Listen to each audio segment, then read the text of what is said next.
Welcome back to Horses of Courses. I'm Tania. I'm Susanna. And we're coming to you with our August episode in September.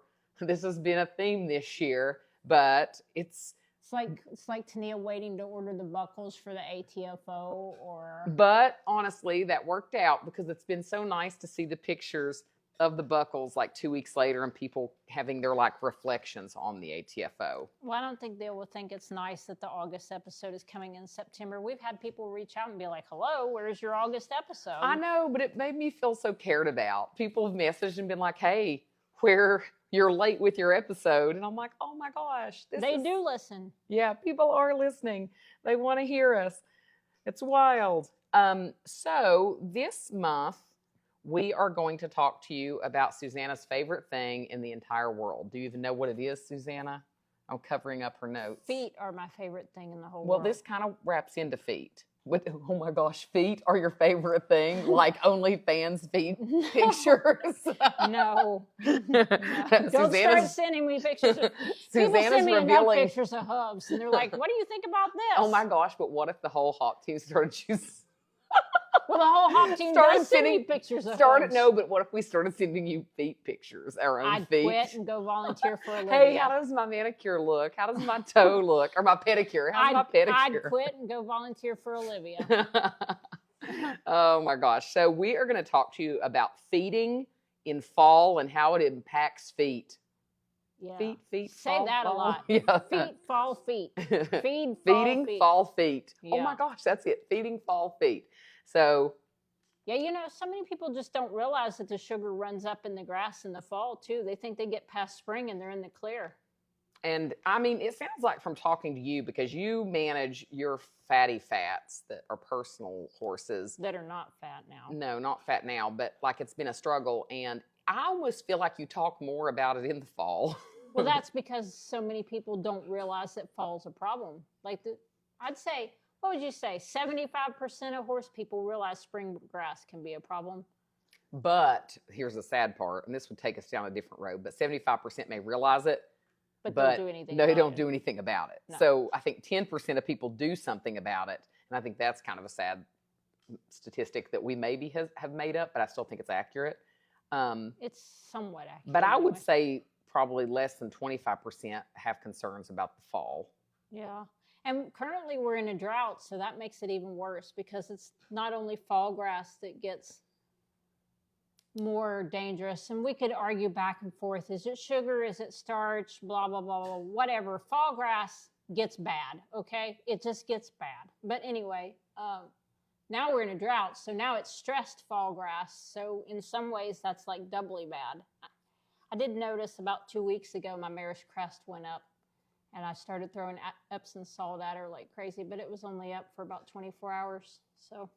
So what should somebody be doing if they have a horse that they have concerns about a laminitic episode, or they know it's an insulin-resistant horse, or it has equine metabolic, whatever is going on? What would you tell them to do? Well, they for sure should get really friendly with the crest of their horse. And, you know, we've talked about this before, that you should have your hands on your horse's crest and not only feel your horse's crest, but feel how you can wiggle your horse's crest back and forth and how the hair lays on it and whatever. And if you see that changing, that's probably your very first warning sign that you've got trouble coming. But say you don't even want to get to that point. What are we doing? We're just pulling them off the grass? Are we only turning them out at night on the grass? What are we doing if we say we don't even want to risk it? We don't even want to run into the crest problem. What are we doing with them? Well, I mean, night feeding is definitely better, but then, you know, this is the thing. People call and they want us to tell them how to feed their horse, and we somewhat can, but we don't know what your hay is like or what your grass is like or what your iron content is like. So it's one of those things where, like, we can give you hints, but you kind of got to take initiative and figure it out on your own. So, I mean, if your horse has had a laminitic attack before, I wouldn't throw them out in the grass at all in the fall. I'd be dry lotting it and feeding them hay. But, and even though this isn't, I mean, maybe this does in the fall, what would you think happens if you have a dry lot, but it's not totally a dirt lot? There's weeds growing. There are I hear that a lot. And in the fall, like what's happening, and what kind of thing would be Yeah, a so concern there? I hear that a lot. Oh, well, it's almost a dry lot. There's nothing out there but weeds. But weeds can, depending on the variety of weed that you have, weeds can cause just as big of a problem. Terry Hall ran into that. She thought that she was dry lotting her horses. There's nothing out there but weeds. And then come to find out, when we started looking up the weeds, which she said she saw her horses eating some of these weeds. They were very high iron weeds that they were eating. Well, and I'm going to guess that some of them can also have a high sugar content, I'm assuming. I don't know. Yeah. So when you think about, even though this isn't just specific to fall, but just understanding that you really may have to worry about horses that are prone to a laminitic episode in the fall, I think a lot of people put them up in a dry lot, but it's a little tiny lot, and then the horses aren't in movement. Right. So even though not specifically connected to fall, I think anytime we talk about dry lotting horses, I know horses that are in dry lots that are grotesquely obese, Well, if you remember, I accidentally built mine a maze, and that really contributed to them losing a bunch of weight because they were having to walk clear around my maze that I accidentally built to get to the water trough and all that. So that helped a lot. I actually saw, I think it was in the UK, somebody only had a small area and they wanted to make a track system, and really in effect it was a fairly small dry lot, and they built a really complex maze. It was really neat. They said that their horses lost all kinds of weight after being on that for 6 weeks. Something I was just talking to Terry Hall about, and I think this plays a role into why horses that are equine metabolic, or maybe they're not testing as equine metabolic, but there clearly is some concerns about how they're metabolizing their food, is, in people, there's some connections to ruining your metabolism by going without food for a certain amount of time and slowing it down to the point that your inactivity and not eating makes the body think it's in starvation mode. And I was talking to Terry Hall about, she's like, how do I, with these mares being inclined to become overweight, without feeling like I'm starving them? And I suggested to her recently, mixing straw that has very little nutritional value in with the hay bags. Yeah, they do that a lot in the UK. Right. It's common in the UK, where letting your horse become obese is a crime. It is a crime. It literally is a crime. Yeah, it is a crime. Prosecutable, seize your horse's crime. Yeah, because which it's is considered where the track system got invented, because right. They were trying to figure out what in the world they could do on such little pieces of land. And so I think in this topic, what I was thinking, how horses, obviously really heavy horses are going to be more apt to stay warm in winter, but if you live in a place where it gets very cold, and you are worried about your horses getting too heavy, and this moves past fall but into winter, there's that thought of mixing, straw into your hay, and I think in a hay bag specifically, so that they're not going without food to keep themselves warm. There's something going into the stomach to create body heat. Yeah, I had more success when I ditched the hay bag and went to the sprinkling it all over the dry lot method, because it made them walk more. Well, I think that part's good, but I mean, if you're trying to get them to eat straw, if you mix it in with hay, as they're working through a really big hay bag, in that kind of way. So I think there's something going into the body, so the body is not thinking it's starving. And this is kind of moving on to just how to manage a horse that's fat, but you can't almost. Well, I mean, Wilbur, his testing came back absolutely normal, and he's an elephant. But he's a Hoflinger who's supposed to be living in Germany. Well, and he's tough because he's totally obese, and he's a horse that is, right now he's in a total dry lot. He's in a run. It's not a whole lot of exercise. But when he was out in an area where, most of the heavy horses do stay pretty trim, he wasn't losing any weight. So you come back to, I think that plays, like, you think about the uniqueness of each horse. There are horses, and this is unfortunate and also fortunate, that can be mismanaged their whole life, live to be 30, always be horrifically obese, always be out on grass, stay obese, but never founder. And then there are horses that have one mistake, the owner makes one mistake, and the horse founders. So there isn't, as far as I know, currently testing that can tell us, right, if your horse is more prone to founder. And we have seen it in horses that, like, just a few mistakes were made. Then I will say, sadly, get updates on horses that are even adopted, and the people love them, but they're really, really heavy. And you wonder how year after year this horse stays so heavy. And we talk to the owner or the adopters, so we know what's going on management-wise, and it's like, wow, how has this horse not had a laminitic episode? And it just is chalked up to genetics. But you're playing, Russian roulette with a horse where you don't know, and people don't take it seriously. And once you have to get a horse back into your care that went out at a good weight and they come back with previous founders, it'll wake you up. I mean, we haven't at Heart of Phoenix put a horse through that or foundered a horse, but unfortunately we have had horses come back where, it's too late. Too much has been done. So it's just something to take seriously. Well, I think we need to understand, too, that horses really weren't meant to live over here in the eastern United States. Like, our ground and our grass is too good for what horses fertilized especially. And like, we're working to make it better. So bad. Yeah, we're working to make it better. People who pastures look like manicured golf courses, I'm like, oh, that's terrible. And they're like, look how beautiful. And I'm like, don't put your horses out there. Right. Well, I mean, my neighbor across the street has 5 equine metabolic Arabians. And she's like, I can't understand why they all are, because none of them are related. And she mows they don't her realize pasture it's the like conditions. a golf course. Like, right, you create the conditions. Well, and not tooting my own horn, but it's lack of management. I have, 23 acres, and right now there's just 2 horses on it and a couple of goats. I just brought a couple cows back, but primarily it's just been 2 horses the last 3 years. And we never have mowed it. Nothing on it has ever been mowed. You've seen it. It's like a jungle. But there's lots of native things that grow, and they're just allowed to grow.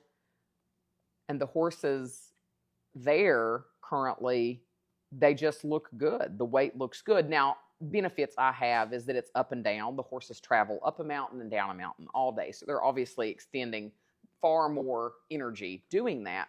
But I do think some value is found in the fact that it's not mowed. Well, that's how Wonder Fords keeps their herd of 50-something Norwegian fjords not dry lotted, is she lets it grow up, doesn't kill off the native species, and does rotation. When it gets down so short, she moves them to a different part, and she's never foundered any of her fjords. Yeah, which is wild. Yeah. So enough on that for now. I'm sure we'll talk to you far more about that in many episodes to come. Let's talk. We're heading into winter. Right now we have a waiting list of probably 5 million horses. Yeah, 5 million. Legitimately, have committed to probably 15 or so horses, maybe more, maybe 20, that need to come into the rescue. And right now we also have a lot of what I consider long-term with us horses. And at Heart of Phoenix, we prioritize quality of life, but a horse doesn't have to be considered highly adoptable.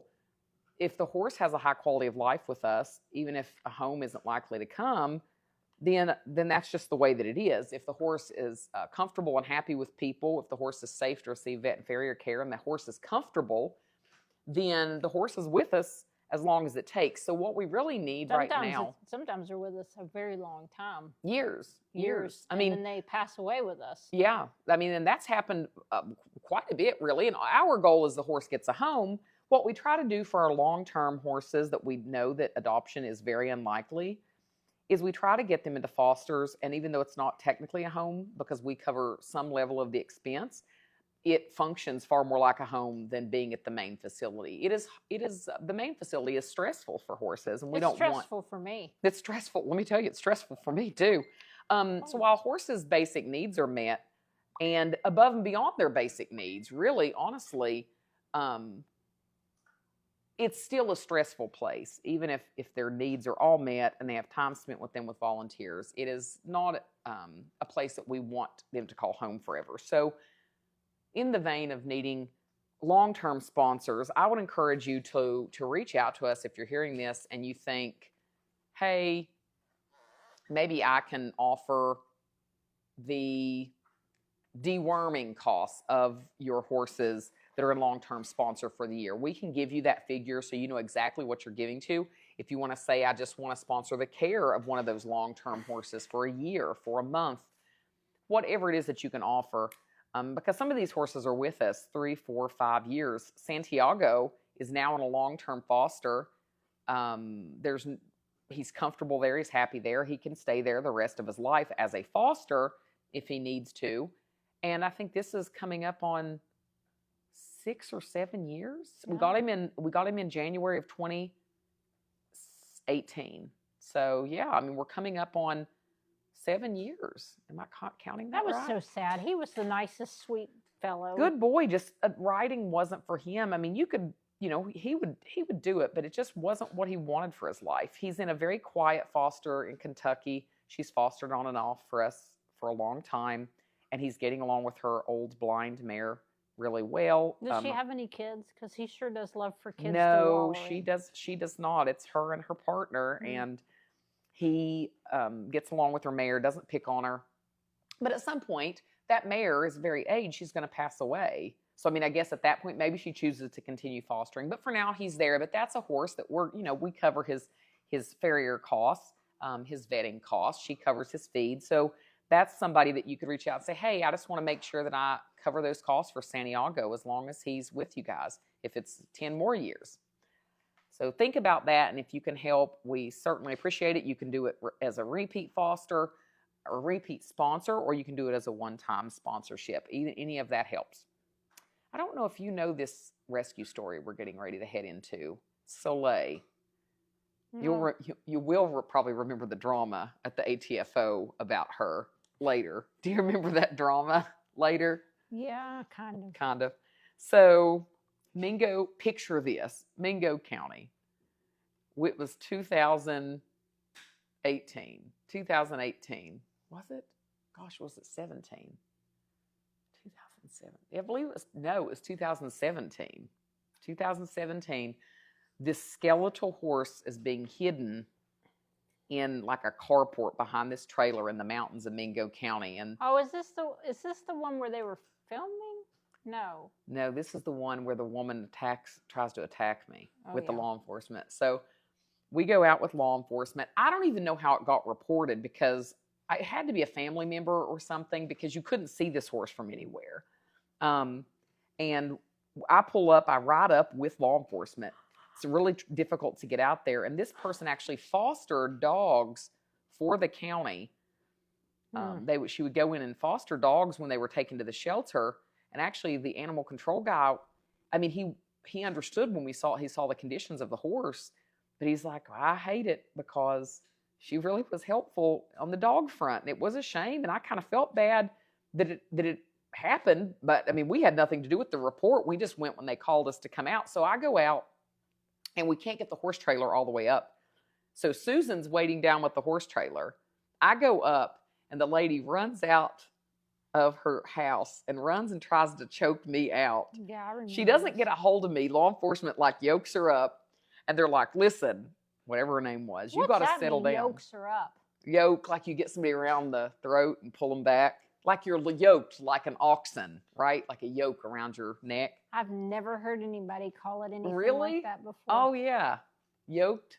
Wouldn't that be like getting her in a headlock? It is. It's just a different version, but that's what they did. They had her. Did you make that up? No, That's not really how you define that. I promise you, it's yoked up. That's some. Where are you from? Lincoln County stuff. That's some Lincoln County stuff. We were in Mingo County, which is not terribly far, southern West Virginia. So they yoked her up.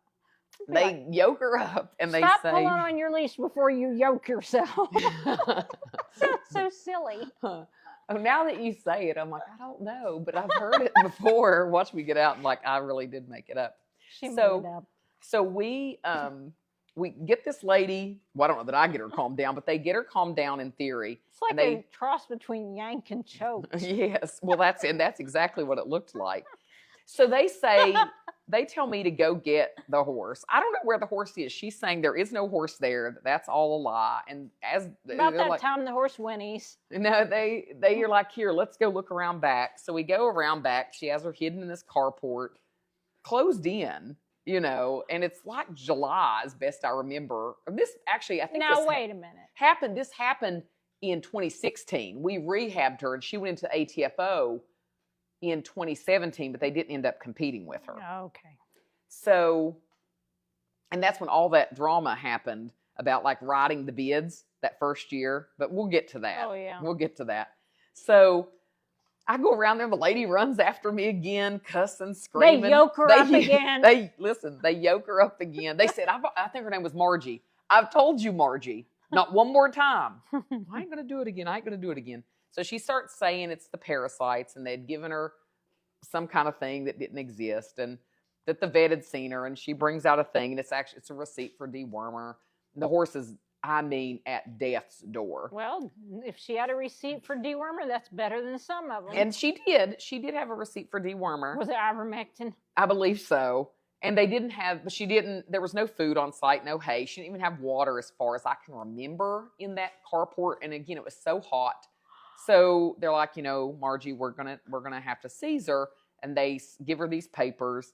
And she says she doesn't know how to spell her name or write her name. And they're like, well, you can make an X and make your mark. Then she runs after me again. And they tell her they're going to put her in the cruiser.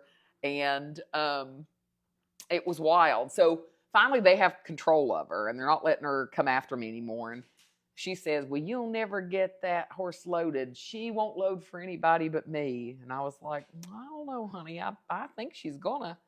And we had to walk her down the hill, and she was pretty unstable because of her condition. Hopped right in the trailer, and we were like, good luck to you. Took a while to rehab. Really nice, like walking horse mare. Very sweet horse.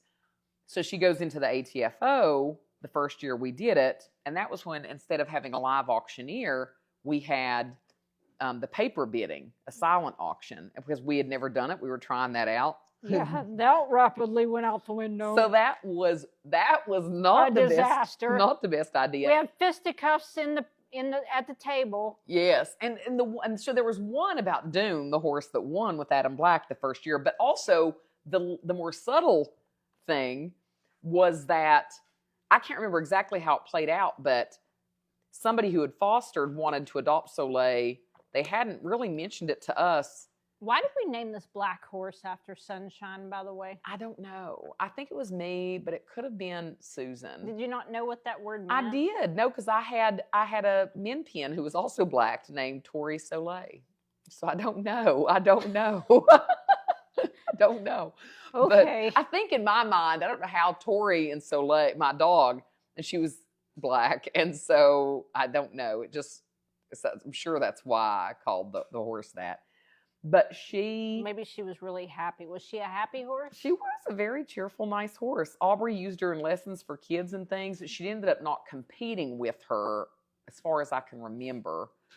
And then somebody came in and applied last minute, and we were able to approve them pretty quickly. Well, the foster got very angry that there was a second person at the last minute able to approve to bid. And they wrote the opening bid back then was $600. And the only bid placed was this new person had written the $600 bid down. And the foster came over and was like, how dare you let somebody else, as far as I remember, like, how dare you let somebody else adopt this horse? And we're like, well, the paper was there all day. You never wrote a bid down. And they were angry, and they never had anything to do with us again over that. But this is why paper bids are very bad news. Right. All the way around. We would never, like that was the end of that. We sat down at the end of the ATFO. We're like, never doing that again. We're going to have a live auctioneer. Now, even through the years, a few times, people will be like, well, I didn't know. Well, the auctioneer was out there talking. That's a little more plain. I thought the paper bids were pretty plain, but that turned to violence. I don't know, almost. But this year I couldn't understand that auctioneer. I was like, the only thing I could ever understand was, I don't want to let this one get away from you. I give you one more chance. That's the only thing I could ever understand. What is he saying? I never can understand them. I think that if you can, they're not a very good auctioneer. That's the point. You get confused, Twitter-pated. Twitter-pated. And you're like, I'm in love. I'm just here. Take all my money. So the good part about that story, the mare rehabbed, really She was pretty. very pretty mare, and she's still in her adoptive home from that first ATFO. Yeah, but now they've named her Knox. And no, they call her Soleil. I'm just messing with Oh, you. I was like, no, they call her Soleil. Now they call her Midnight. Yeah. Blackie. She's still in her home. And, all of them from that year, I think, are Dune and Katniss and Soleil. They're all in their homes. Yeah. Dory was that year too, wasn't she? She didn't get adopted at the ATFO, though. Oh. Yeah, all of them that got adopted that year, which is kind of amazing because we're coming up, next year will be our 10th year. Are you sure? Oh, just barely. We've had to hash that out. It was the 8th, then it was the 10th, but it was actually the 9th this year, which is wild. 10 years almost. So yeah, we're getting old. That's what that means. We really are getting old. Next year, I bet you can't even carry me. This year, you barely made it. I did barely make it. If you all have not watched the ATFO, I think the last 3 years I've carried Susanna. The first year that I did, it was super easy. It was so easy.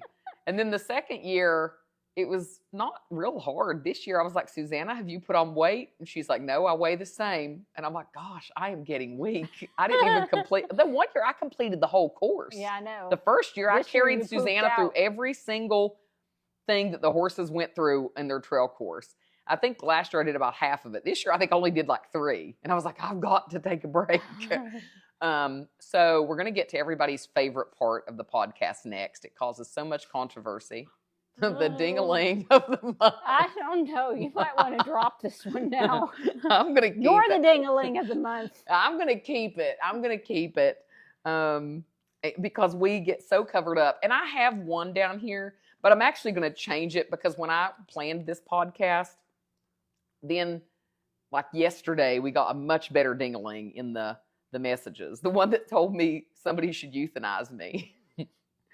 So this should, we get a lot. I mean, we've had death threats through the years many, many, many times. We've had lots of just cruel, unkind things. I mean, Susanna loves to do a controversial post and then be like, what do you mean? I didn't know that was controversial. And then people will get real mean on there. So sometimes we'll pull ding-a-lings out of They those. don't seem controversial to me. Susanna will be like, what do you mean? I didn't think that was controversial. Me and Stephanie are like, what do you mean? Seems very controversial. But, so sometimes we'll get ding-a-lings out of there. Sometimes it'll be a perfectly innocent educational post and people will lose their minds. It just, you can't make people on the internet happy or people in person for that matter. But this one I thought really took the cake.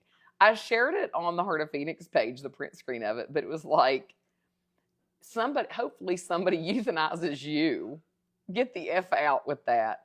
And it was over. Did you see the post that it was over? Did anybody tag you in it? The only thing that I saw is somebody said to contact you about this horse named Walker that needs its teeth done because maybe your vet could do it. Right. So.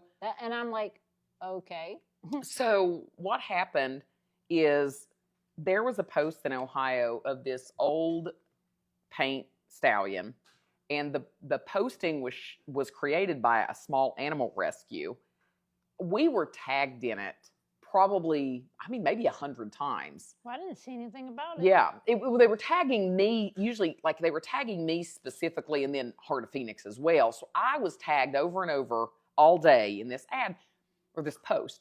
Well, this horse didn't look comfortable in the photo. He wasn't particularly thin, but he didn't look comfortable. And the ad said that the horse, that he was 26, a stallion, didn't sound like he was halter broke, sounded like he was very kind of difficult, and it was an emergency, he had been abandoned. So, and you could just in the photo, like his eye expression, the way he was standing, several people mentioned this horse doesn't look comfortable, and you couldn't see enough to say for sure. So, the only other people offering help on the post were two horse traders that I could see willing and saying like, I'll come get him. And I thought, yeah, I bet you will. So I reached out after having been tagged so many times. I said, Heart of Phoenix would be willing to help. And then she said, well, I don't know. I'm just sharing it for someone. I'll have her message the Heart of Phoenix page. And so when the lady reached out on the page, I said in the spirit of being candid, if this horse is how it appears, if he's unsafe to handle, he's never been halter broke, he's 26, he's a stallion, he also doesn't really look to be comfortable, euthanasia may be the kindest thing for this horse. We're happy to help, but just so that you know that is likely the kindest option for him. But we would have him examined. We will see if it's possible. He maybe not handleable. And so she'd come on there. All this horse needs is his teeth done and a farrier. Now, keep in mind, the ad said he wasn't halter broke or handleable. I don't know how that was going to happen. Somebody should euthanize you. Get the F out. And I was like, I was going to respond, but of course they blocked the Heart of Phoenix page. So when you think, I did a post about it, and I talked about how, recently there was a very, very famous wildlife rescuer, had several million people followed her page. She killed herself, and they said primarily it was rooted in extreme online bullying. And so you're certainly not going to make me and you feel that way, but think about the way society has moved, that when you reach out, you do have this request for help. You can't provide the help. That's why you're asking for it. Somebody offers the help, but it doesn't suit you the way they've offered it, and you think telling them somebody should kill them is a suitable answer. And so many people who are listening probably don't realize how often that happens to people in animal rescue. I hear small animal rescue people are told that kind of thing all the time when they say, no, we can't take your dog and cat. Now, we don't run into that much as a horse rescue, not much. Sometimes people are yucky about it. One guy told me he was going to go out right now and shoot his horse since we wouldn't take it. I'm like, yes. Well, I hate that. Right. And I've heard, well, we'll just let the traders come. Or that guy up in Ohio, the old man, said, if you don't take him, then I'm going to call the guy to run him to Sugar Creek. Mm-hmm. So we'll get those kinds of things. And that will then, like, they want to throw the ball in the rescuer's court like it's our fault.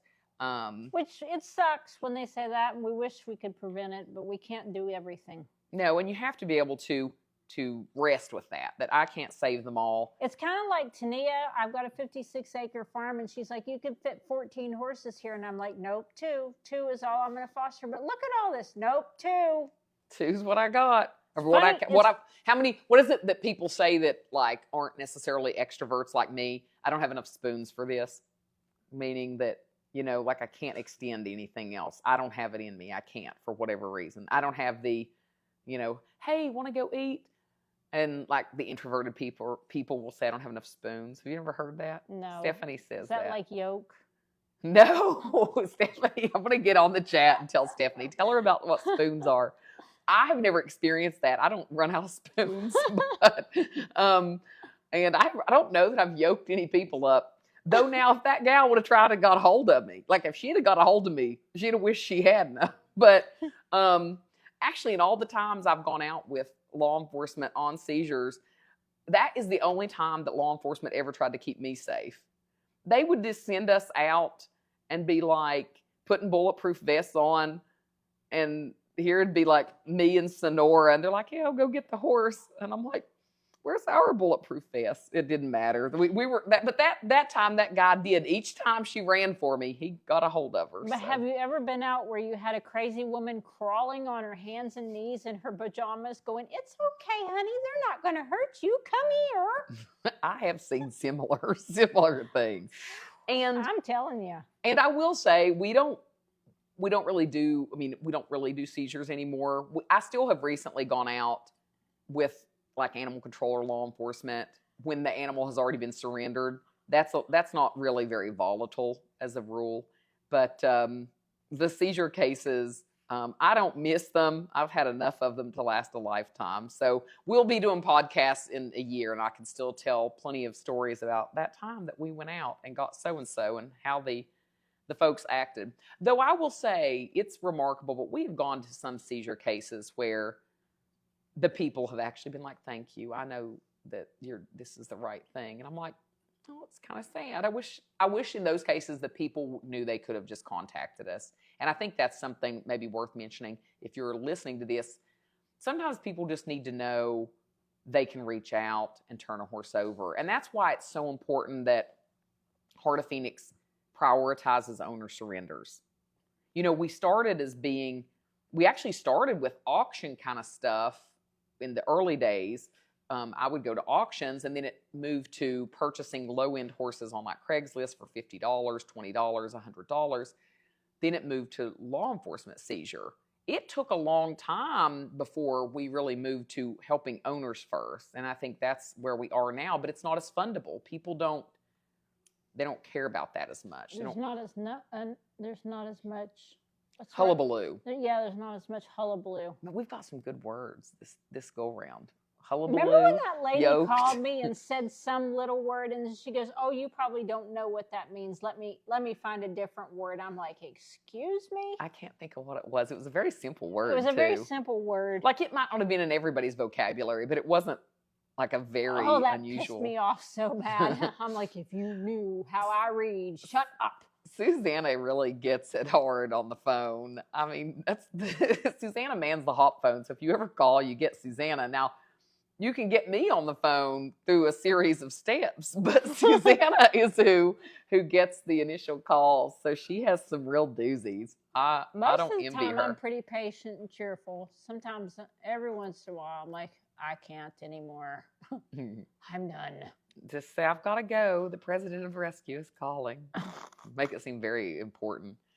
All right. So for our main topic this month, I wanted to talk about knowing when to let a horse go. And I'm not talking about when to euthanize, though we do talk a lot about euthanasia.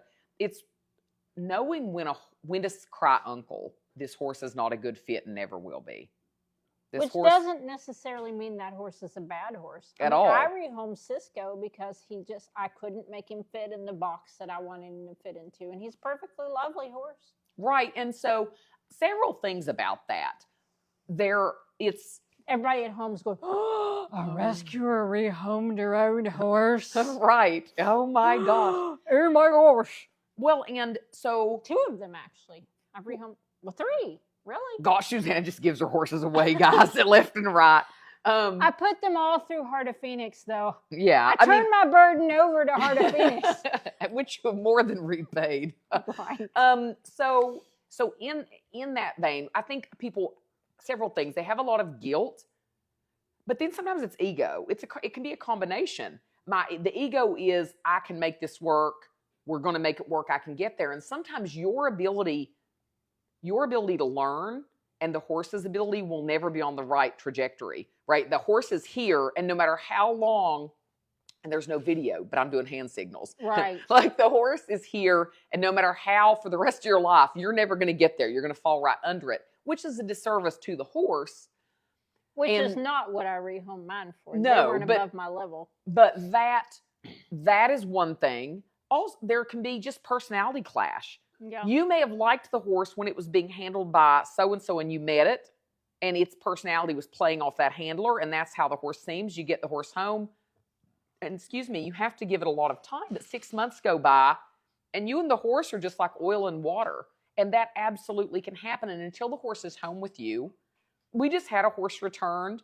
The lady had the horse like 2 years, and I do think she was sincerely trying. She couldn't catch the horse. When she would try to ride the horse was too much for her. She had the horse with a trainer originally. It didn't work. The horse went back to the trainer after 2 years. I was like, how's the horse? She's the exact same horse that left. Now, there are many things could have gone wrong there, but it was a thing just to say, if the horse isn't a fit, you don't have to have all this guilt. Now, I don't want people to casually rehome horses. I think if you are a regular owner rehoming a horse, you really need to find a reputable rescue to at least guide you through important steps to keep your horse safe, because you are unlikely to be able to market your horse fairly if you're not getting along with it, or it's not in the discipline that you like to do, or whatever, to get the horse into the right next step. So I think you do need to do due diligence to be working with a solid organization to rehome properly. Unless you're talking about very high-end horses and you probably have a trainer that can consign and help you in a sales situation. I mean, there are people listening that might own horses that are worth tens and tens of thousands of dollars. And those horses, you can I work. bet those people don't listen to us. They might not, but they might. And so if you do and you're working with the trainer, then that's different.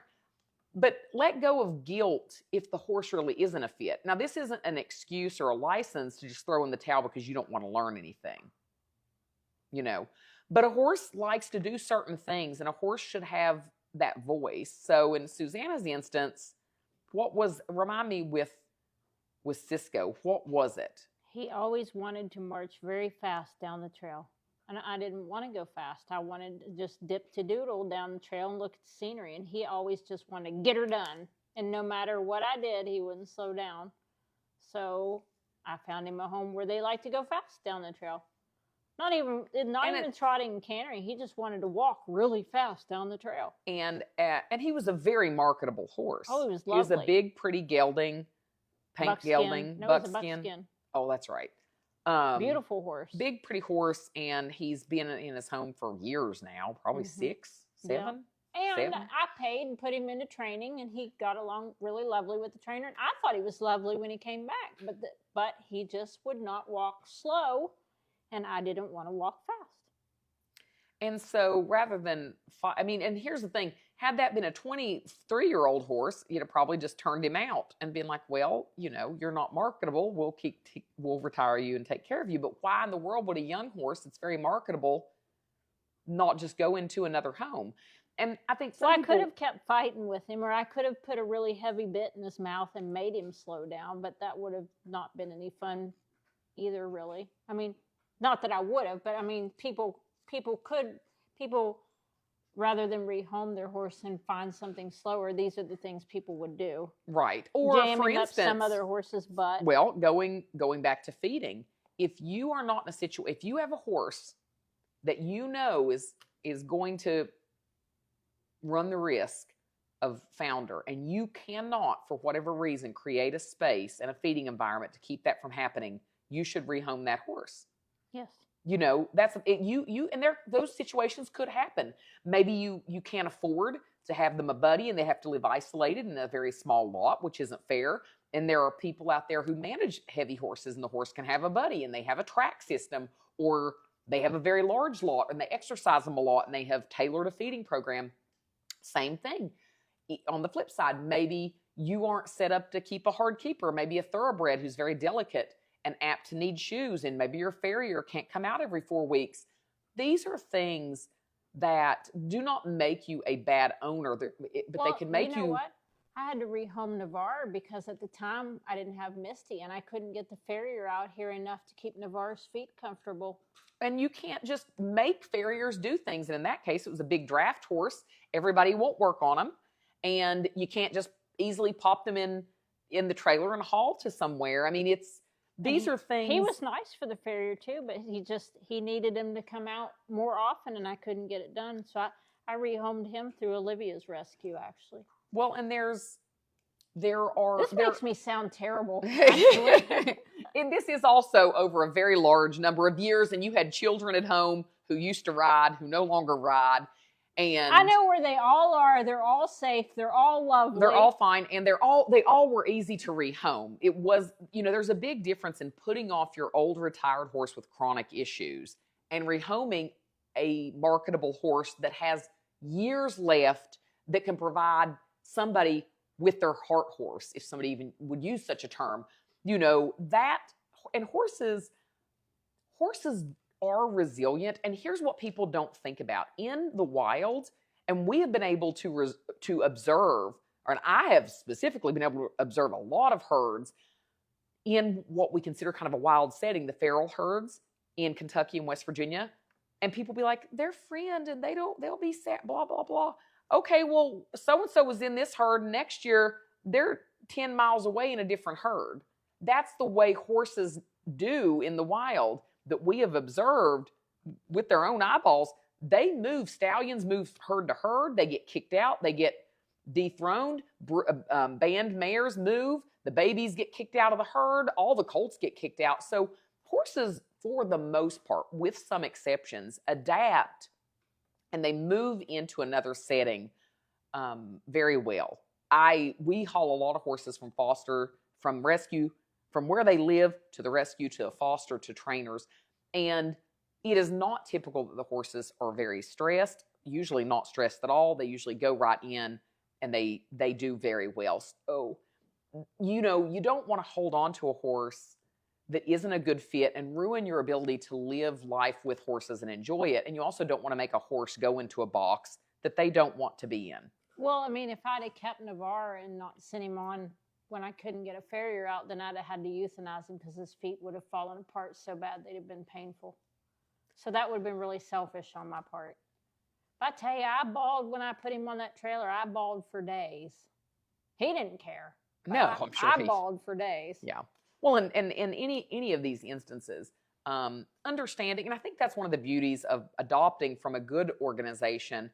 Heart of Phoenix, if you adopt and it's just not a fit and you've taken care of the horse and not made the horse go backward, and you say it's just not a fit, or we don't get along, or the horse hates what I thought we would do together, or I've lost my job, or I can't maintain 2 horses, whatever it is, there's no judgment there. We're happy to step in, take the horse back. And if you're still looking for a horse, let's help you find the right horse. That's not a big deal. If you start demonizing people for saying, hey, it didn't work, when they really have tried, then you're not helping horses. And you're really, it can kind of push people out of the horse industry entirely. We have a board member who got into horses really for her first time in many, many years. I think she had a horse when she was very young, and the timing wasn't quite right. And so she adopted from us. The timing wasn't quite right.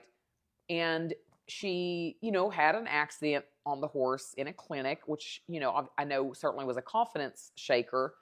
But also, in just discussing with her, what are you really looking for?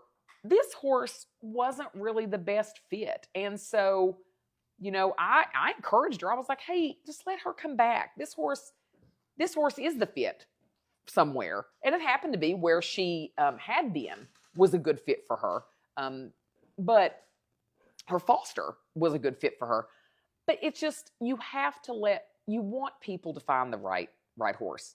And we've talked about before, the horse you think you need is not necessarily the horse you need, which you have that story too. Susanna she has all those stories, which you've told that before. I've told that story before. But, ultimately, this little Morab pony was not what you thought you wanted. But with the time that you rode her in your job, you ended up deciding that was the pony you needed. Well, at first I just took her home to keep her from getting laminitis when I wasn't there to watch her anymore. But then I was like, well, now I know her and she knows me, so I may as well keep her now.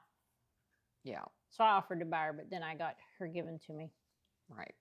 So, anyway, don't have guilt if the horse truly isn't a fit. Do due diligence. Try your best. For fosters too, though. I think it's important that if you're fostering, sometimes your foster is not going to be a fit for you. Or if you're training, you're not necessarily the right trainer. I had to give up a foster, I think twice, and be like, Tania, we've got to get this horse out of here because I don't like her and she doesn't like me, and there's nothing wrong with her. Well, and I fostered Giada for like 5 years at my house. It was a horse that came into the rescue that never was adopted. She was conformationally kind of hideous, but I really liked her. She was adopted once and returned, and when she came back, she went to the rescue a little bit, but I ended up just bringing her to my house because she was kind of a harder keeper, and so I brought her to my house, had her for about 5 years. She was always listed as adoptable. Nobody ever had any interest in her, but it got to be where her teeth were reaching end of life stage, and the way my property is set up, feeding and stalling a special needs kind of horse wasn't feasible. So she moved to an end of life kind of foster where she was about a year, and she started to decline, and her teeth really just couldn't make anything out of the nutrition, and she just wasn't doing well. So didn't put her through another winter, and she ended up being put to sleep and buried at that final foster's property. And so even in the rescue, we run into at the rescue there are some horses that come in the high stress, high volume kind of organization that, well, I said to you, you brought a foster back from ATFO, a narrow. Mm-hmm. And I said specifically your farrier schedule, your farrier skill set schedule, and your low stress turnout would be the best for his body and mind.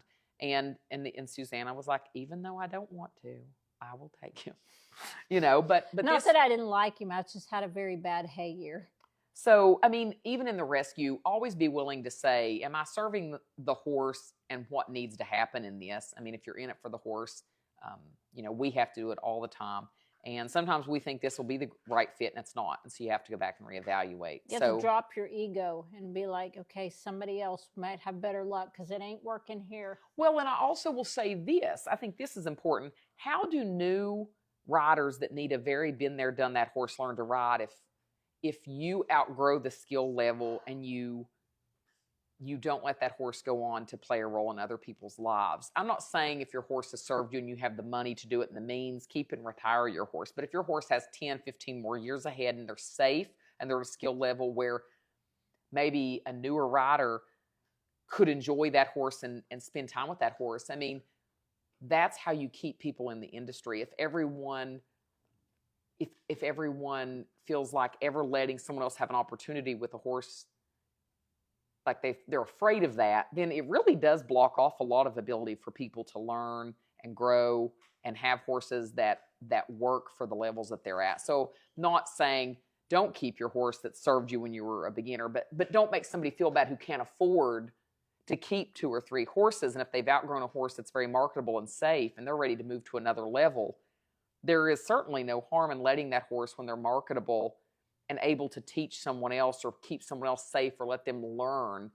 There's nothing wrong with letting that happen. You're not a bad owner for allowing that to happen. So, well, you know, the one pony that I rehomed that went to the adopter at one point said that I just dumped my horse on the rescue because I didn't want her anymore. But then she did a complete 360 and came back and apologized and said she realized that was wrong now.